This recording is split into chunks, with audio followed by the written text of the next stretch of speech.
Salabatpura police station વિસ્તારમાં ring road સ્થિત STM કાપડ માર્કેટમાં થયેલી હત્યાનો ભેદ ઉકેલાઈ ગયો છે. આ કેસમાં હત્યારા તરીકે ઓળખાતા મુકેશ નામના યુવકની પોલીસે ધરપકડ કરી છે. તેના પર સફાઈ કામ કરતા એક વ્યક્તિની છરી વડે હત્યા કરવાનો આરોપ છે. ઘટના સંદર્ભમાં મુકેશ ઉર્ફે મુકુ પર આરોપ છે કે તેણે એસટીએમ કાપડ માર્કેટમાં સફાઈ કામદાર પર છરી વડે જાનલેવા હુમલો કર્યો.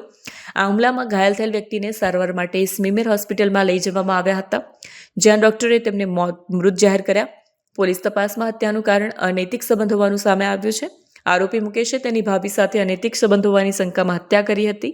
ઘટનાના તરત પછી પોલીસે ઝડપી તપાસ હાથ ધરી અને આરોપી મુકેશની ધરપકડ કરી વધુ પૂછતાછ હાથ ધરી છે.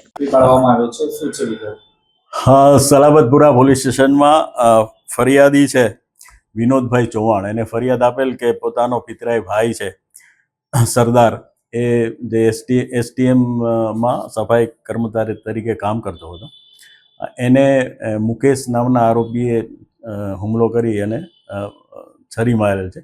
જે સંબંધે એને સ્મીમેર હોસ્પિટલમાં દાખલ કરેલ છે, જ્યાં એને મરણ જાહેર કરેલ. જે સંબંધે પોલીસે મર્ડરનો ગુનો દાખલ કરી અને તપાસ હાથ ધરેલ અને આ જે આરોપી છે મુકેશ, એની ધરપકડ કરેલ છે. આ મુકેશ છે એને એવી શંકા હતી આરોપીને કે પોતાના ભાઈનો જ્યાં વ્યભિચાર કે સંબંધ કરેલો છે એ સ્ત્રી સાથે મરણ જનાર છે એની સાથે સંપર્કમાં હતો કોઈ પણ રીતે, એવી શંકા રાખી અને આ ઝઘડો થયેલો અને ઝઘડાના પરિણામ સ્વરૂપ આ ખૂનનો બનાવ બનવા પામેલ છે.